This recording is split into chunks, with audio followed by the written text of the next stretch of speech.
सर्व आदरणीय विद्यार्थी मित्रांना नमस्कार। आता जो नवीन क्वेश्चन्स आहे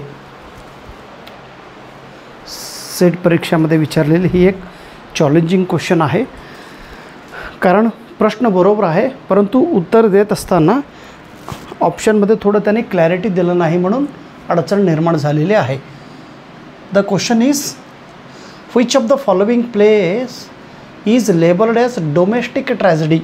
खालीलपैकी डोमेस्टिक ट्रॅजेडी म्हणून कोणता प्लेला आपण म्हणू शकतो।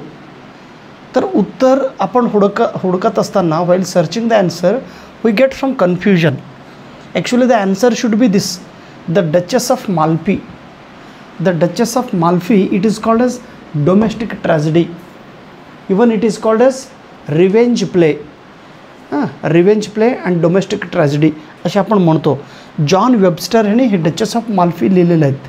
हे का ट्रॅजेडी आहे डोमेस्टिक ट्रॅजेडी, तर भाऊ बहिणीचा the Duchess of Malfi and her brother corrupt practices that lead to their own tragedy. त्यांचा ट्रॅजेडी होण्यासाठी त्यांचा हा जो करप्ट प्रॅक्टिस आहे तेच कारणीभूत आहे, हे त्याचं एक्सप्लेनेशन आहे। तर जेव्हा आपण ऑप्शन पाहतो at the time George Barnwell, okay, त्यांनी दिलेत ऑप्शनमध्ये असं न देता जर त्यांनी क्लिअर कट असं दिला पाहिजे होतं, द हिस्ट्री ऑफ जॉर्ज बॉर्नवेल असं पाहिजे हा वाक्य। जर असं दिला असता तर हेही आपण बरोबर मानलो असतो।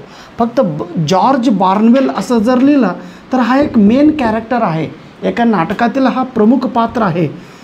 त्या नाटकाचं नाव आहे the London merchant. The London merchant म्हणून एक नाटक आहे, त्या नाटकामध्ये ही एक प्रमुख पात्र आहे जॉर्ज बॉर्नवेल। जॉर्ज लिलो यांनी 1731ला लिहिलेलं ही नाटक आहे। ह्यालासुद्धा आपण डोमेस्टिक ट्रॅजेडी म्हणतो, परंतु इथं जॉर्ज बॉर्नवेल म्हटल्यानंतर ही इज ओनली कॅरेक्टर असं आपण अंडरस्टँडिंग करून घेऊन we have given this answer. त्यामुळं विद्यार्थ्यांना कन्फ्युजिंग करण्याचं कामं कोणी केले, सेट विभागाने, म्हणजे हे प्रश्न।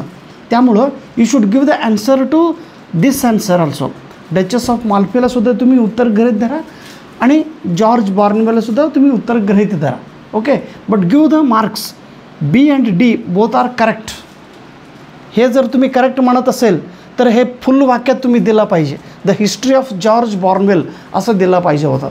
अदरवाईज द लंडन मर्चंट म्हणून तुम्ही दिला पाहिजे। You have not followed these two things, so I think we are humbly requesting you please give the marks Duchess of Malfi and George Barnwell, okay. Thank you so much, नमस्कार।